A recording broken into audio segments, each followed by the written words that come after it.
nanti saya terjemahkan. Engkau teko sholawat ria jadi pertahanan agama, pertahanan bangsa.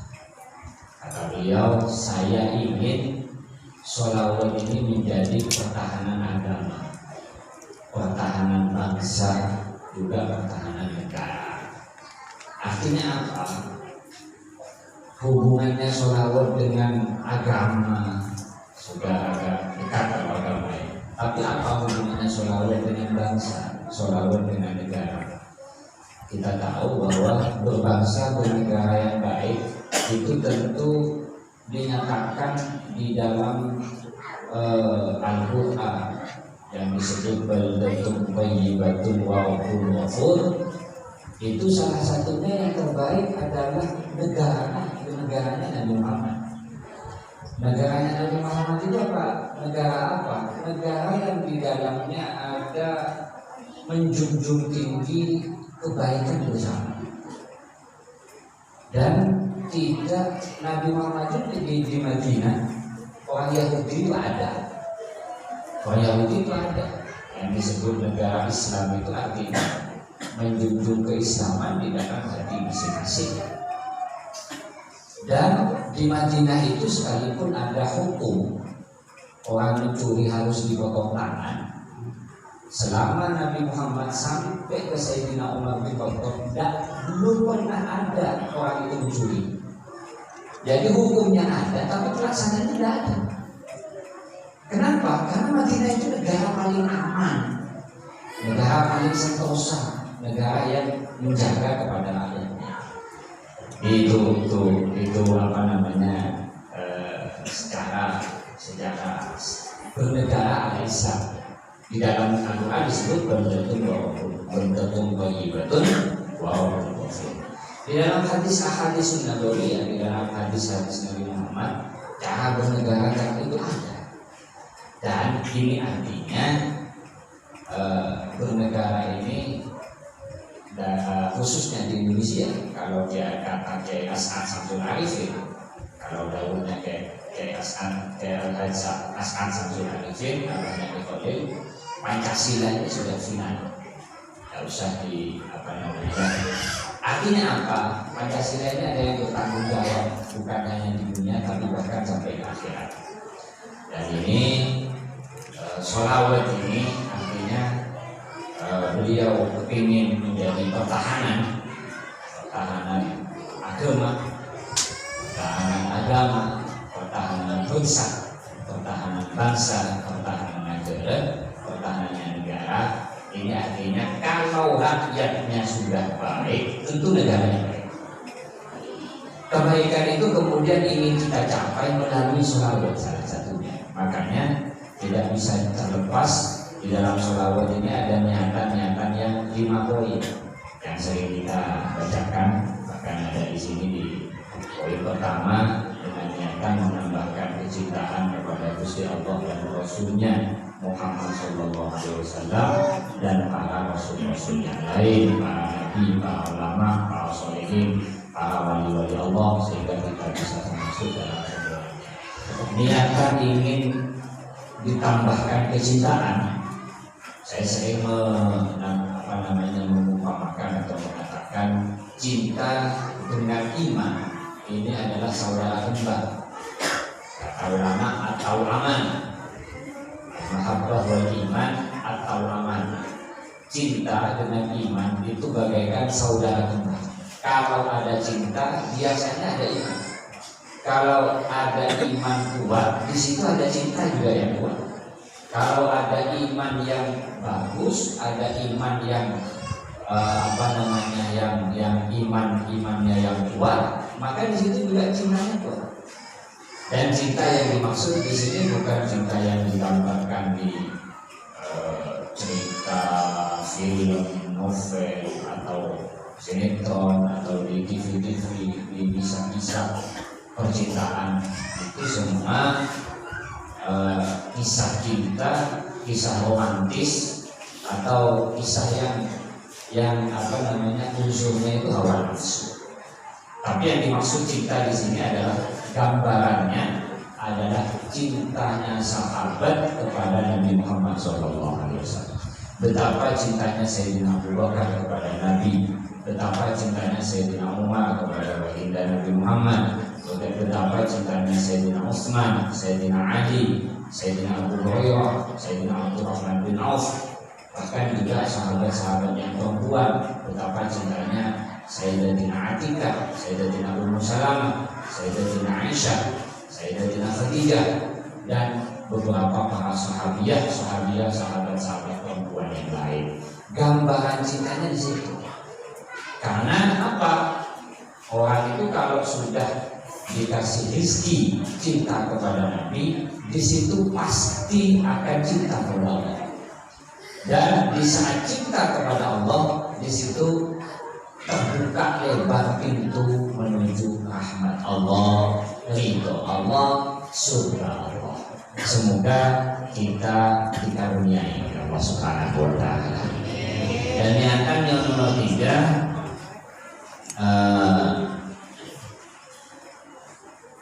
dengan niatan diberi husnul khotimah di dalam segala hal, di dalam segala aspek kehidupan.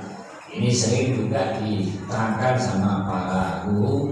Husnul khotimah di dalam segala hal ini artinya husnul khawatim. Husnul khawatim kalau orang dulu artinya juga husnul khotimah diakhiri dengan baik oleh Allah di segala hal. Diakhiri dengan baik, diakhiri dengan kebaikan, di ending yang baik oleh Allah di segala hal. Misalnya bertani, pertaniannya itu diakhiri dengan baik. Misalnya berbisnis, berdagang, maka bisnis dan dagangnya diakhiri dengan baik. Membina keluarga, mahligai rumah tangga, maka rumah tangganya diakhiri dengan baik. Bagaimana gambarannya? Paling tidak minimal menjadi pahala. Bertaninya menjadi pahala, artinya tidak sia-sia di akhirat nanti. Berbisnisnya menjadi pahala, artinya apa juga? Tidak sia-sia di akhirat nanti. Jadi apapun aktivitas kita dalam sehari 24 jam, dalam 7 hari seminggu, dalam 30 hari sebulan, tidak ada satupun sekecil apapun yang sia-sia, artinya menjadi pahala, menjadi bekal nanti di dalam kubur, menjadi bekal nanti sampai ke akhirat. Ini akhirnya segala aspek kehidupan di dalam diri kita menjadi sesuatu yang sangat berharga. Para jemaah yang saya hormati, tidak ada sesuatu yang berharga di sisi Allah kecuali kalau seamal itu diterima oleh Allah. Uang sekalipun triliunan, kalau belum jadi amal soleh itu tidak ada apa-apanya nanti di akhirat. Tapi uang walaupun 1.000 rupiah, tapi amal jadi amal makbulah di sisi Allah, itu yang berharga nanti di akhirat. Maka dari itu husnul khawatim di segala hal ini menjadi sangat penting sekali kepada kita agar kehidupan di dunia sampai ke akhirat nanti, karena dunia dan akhirat ini sesuatu yang tidak bisa dipisah, sama dengan atas dan bawah, tidak bisa dipisah, kanan dan kiri tidak bisa dipisah, depan dan belakang tidak bisa dipisah. Ini apa namanya, lelawannya iya, atau kalau ada malam pasti ada siang gitu. Kalau ada kanan ya pasti ada kiri. Kalau ada laki pasti ada perempuan. Kalau ada tua pasti ada muda. Itu sesuatu yang tidak bisa tua misalnya, tapi tidak ada yang muda sama sekali, tidak mungkin. Atau laki-laki semua ada perempuan yang sama, tidak mungkin juga. Sebaliknya juga perempuan semua ada, tidak mungkin. Ini namanya kalau di dalam Al-Quran azwajan, wa min ayatihi an khalaqalakum min anfusikum azwajan litaskunu ilaiha. Dalam makna yang lebih umum, yang lebih lebar, yang lebih luas, azwajan ini bukan hanya jodoh antara laki-laki dan perempuan, perempuan dan laki-laki, tapi azwajan ini berpasang-pasangan. Kalau malam ya pasangannya siang, kalau siang itu pasangannya malam. Kalau kanan itu pasangannya, kiri kalau depan pasangannya itu belakang, dan seterusnya. Karena dari itu dunia dan akhirat ini tidak bisa dipisahkan. Kita hidup di dunia untuk di akhirat, kita hidup di akhirat itu karena ada di dunia. Makanya di dalam Al-Quran itu dikatakan hayat kehidupan itu ada hidup dua kali, mati dua kali. Hidup dua kali, mati dua kali kalau ada istilahnya Quran. Dan ini mungkin nanti bisa diceritakan lengkap sama Ki Makmun, karena Ki Makmun ini hafal Al-Quran. Kalau saya Quran ini nggak hafal, cuma ingat artinya aja. Jadi saya takut mau baca ayat Quran karena nggak hafal, takut lupa. Ya kan wajar, orang hafal lupa itu kan wajar. Jadi sekarang lupa, dari kemarin-kemarin memang nggak hafal gitu. Nah, nanti mungkin bisa dibaca sama Ki Makmun sebelum sholawat ini dimulai atau sesudah nanti sebelum dia karena barusan kata Ustaz Abdul Hadi pembukaan ini kan belum dibuka ya, karena belum KPK. Saya ini cuma pengantar aja gitu. Tausiahnya nanti atau daun-daunnya ujung nanti gimana.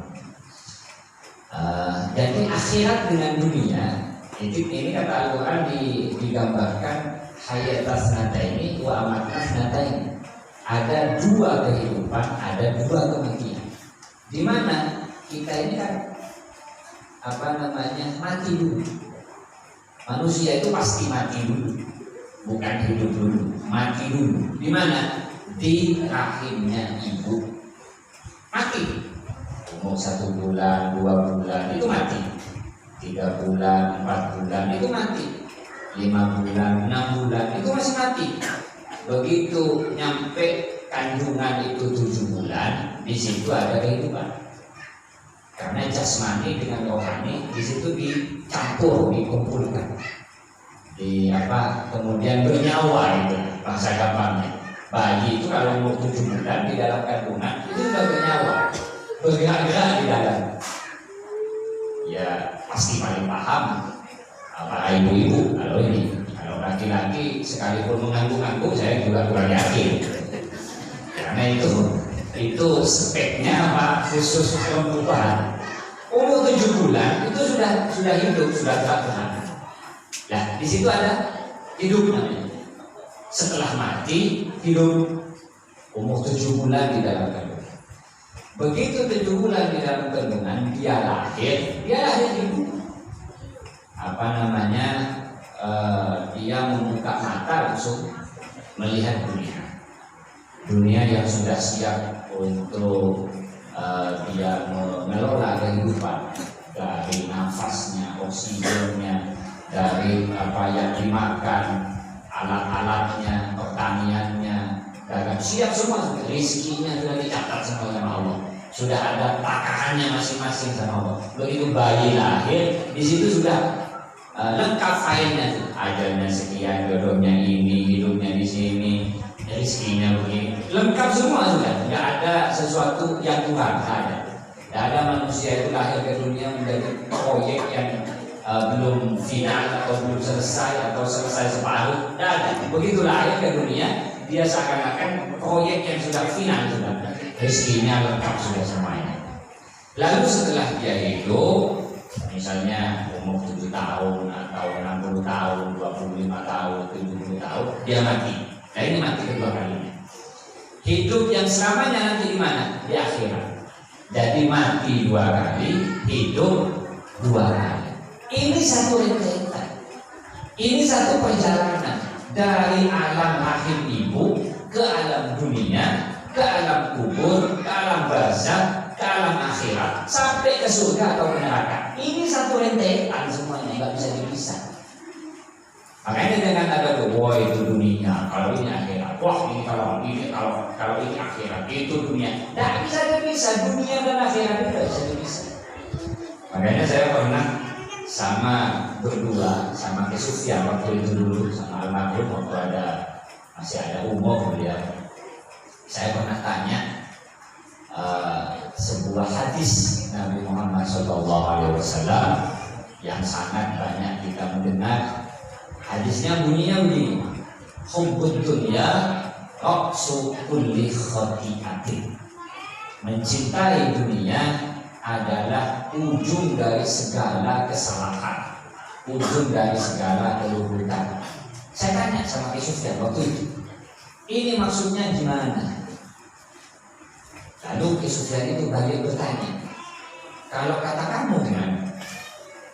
Ya, saya maknanya aja lurus-lurus. Ya, orang yang cinta dunia itu berarti salah. Apapun kalau cinta dunia itu pasti salah. Maksudnya cinta dunia itu kalau kata kamu gimana? Kata beliau. Ya, tapi tentunya bahasa Nabi.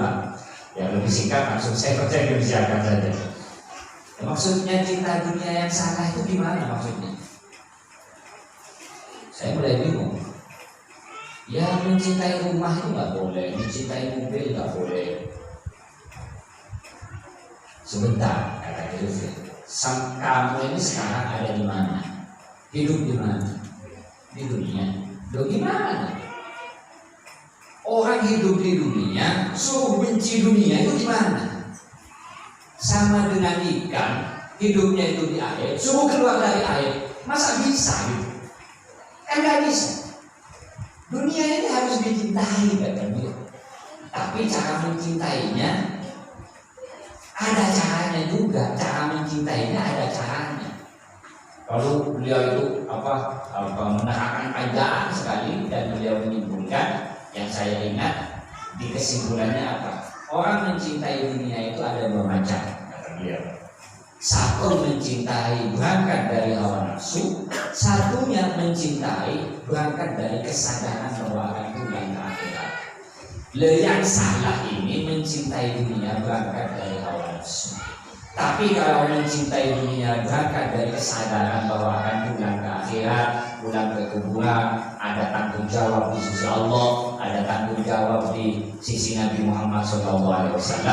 Dunia ini harus dikelola. Dunia harus jadi pahala. Dunia kita ini harus jadi dunia yang indah, harus jadi dunia yang tersenyum, harus jadi dunia yang menguntungkan sampai ke akhirat. Makanya harus dikelola. Kita sendiri dikelola, zahiran wa batinan, jasman wa ruhan harus dikelola. Anak cucu kita, keluarga kita harus dikelola, jasman wa ruhan, pendidikannya, segi luarnya, segi dalamnya harus dikelola semua. Dan ini yang dicita-citakan oleh beliau, ingin menciptakan manusia-manusia yang baik lewat sholawat, lewat aliran dari sholawat, lewat aliran dari Nabi Muhammad SAW. Semoga ini digampangkan oleh Allah Subhanahu wa Ta'ala. Semoga kita, keluarga, anak cucu kita semua dalam arah, dalam akhir syariat, dalam akhirnya atau jalannya Nabi Muhammad SAW beserta para sahabat, sahabiat, sahabat laki, sahabat perempuan semua. Kita ingin meniru di belakangnya tanpa kita ingin memperbaharui, tanpa ingin kita mengada-ngada, tanpa kita ingin meniru seutuhnya di belakangnya. Semoga Allah menggampangkan itu semua kepada kita dan anak-anak cucu kita semua. Para hadirin, para jemaah, bapak-bapak, ibu yang saya hormati, ini adalah sebuah keinginan kita bersama. Kita ingin jadi orang yang baik, orang yang terus ditingkatkan kebaikan. Bertambah umur kita, maka juga artinya bertambah kebaikan kita. Semakin kita baik, menjadi orang yang baik, menjadi bahkan kita bisa memperbaiki diri sendiri, memperbaiki orang lain, memperbaiki keluarga, memperbaiki siapapun yang di dekat kita, di lingkaran kita, dengan dengan apapun yang diberikan oleh Allah, lewat akhlak, lewat harta, lewat apapun. Karena dunia kita harus dikelola, harus di-manage, harus diatur sehingga bisa menjadi bekal yang sebanyak-banyaknya nanti di hadapan Allah Subhanahu wa Ta'ala. Semoga semua keinginan ini ada ini hajatul uzma namanya ya. Ini hajat yang sangat besar ini karena akhirat. Hajat kita, hajat akhirat ini semoga digampangkan oleh Allah, dikaruniai oleh Allah, dan semoga dimuluskan, semoga gampang diraih beserta kesemuanya, dan kita juga dijauhkan dari segala musibah malapetaka zahir wa batinan, termasuk malapetaka batin. Ini adalah penyakit hati, sombong, sum'ah, riya, kikir, sudzon, dan macam-macamnya itu adalah pengganggu atau penyakit hati yang lewat sholawat ini, lewat barokahnya para aulia, doanya para ulama, doanya para guru, juga wasilah syafaat dari baginda Nabi Muhammad SAW. Semoga penyakit-penyakit tersebut segera dihilangkan dan disembuhkan oleh Allah Subhanahu wa taala. Ala hadhihi niyyah wa kulli ma nawa bihi salafun salih wa bihaqqi sayyidina Muhammadin sallallahu alaihi wasallam bismil Fatihah. A'udzu billahi minasyaitonir rajim. Bismillahirrahmanirrahim. Alhamdulillahirabbil alamin arrahmanir rahim maliki yaumiddin. Iyyaka na'budu wa iyyaka nasta'in ihdinas siratal mustaqim siratal ladzina an'amta 'alaihim ghairil maghdubi 'alaihim waladdallin. Dan seterusnya ini pembacaan sholawat. Saya sebagai penantang mungkin bisa ditambah oleh Imam Sufyan, karena Imam Sufyan ini baru pertama kali nyampe ke sini. Kalau ceritanya tadi, jadi semula dulu itu Kefalto yang akan nyampe ke sini, tapi karena beliau ada utur, saya yang diperintah, yang ditugas sama beliau. Setelah itu Ibu Syairi, lalu kita berdua lagi. Dan seandainya tidak pandemi, Khalil As'adi itu nyampe ke sini. Mungkin di lain waktu, di lain kesempatan, semoga jemaah. Dan kalau saya yakin sih, karena setiap di mana tempat ada sholawat itu beliau itu pasti nyampe, karena beliaunya sendiri yang kepingin, beliaunya sendiri sekalipun yakin, dan beliau pasti kepingin nyampe kalau ada sholawatnya. Biasanya begitu, dan di tempat-tempat lain begitu. Kalau di sini kawan ini jangkauannya mungkin masih agak gampang ketimbang yang agak jauh. Kita ini pernah diperintah sama beliau nyampe itu ke Pulau Biak. Pulau Biak itu di mana? Di Papua.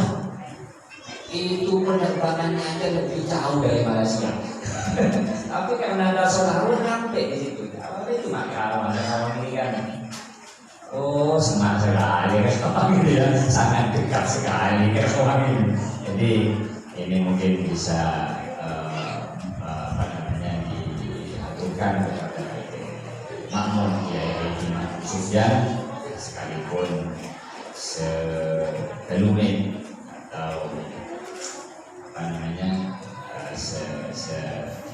sekapur sini. Nah ya sekarang tidak ada kapur, tidak ada sini juga atau sedikit lah mungkin sebagai ta'aruf, yang mungkin bisa menambah, dan waktu dan tempat saya berikan.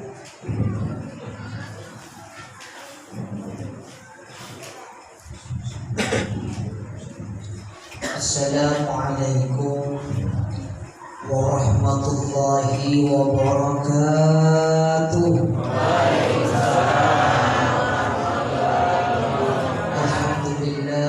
Alhamdulillahilladzi faddalana bi afdhalin ni'am wa hiya ni'matu ummatin nabi sallallahu alaihi wasallam wa mayyazana wa akramana bis salati alaihi ala mamaril ayyam wa والصلاة والسلام على سيدنا محمد وعلى آله وأصحابه ومن تبعه أحد المقام. فقد قال تعالى بهذه المناسبة مصداق قوله على لسان سيدنا إبراهيم عليه السلام ولا تموتن إلا وأنتم مسلمون. ووصى بها إبراهيم بنيه ويعقوب يا بني إن الله اصطفى لكم الدين فلا تموتن إلا وأنتم مسلمون. Para hadirin sekalian, para jamaah sholawat nariyah, khususnya para kiai, para tokoh-tokoh masyarakat, para ustadz, teman-teman pemuda milenial penggerak titik-titik sholawat nariyah yang dari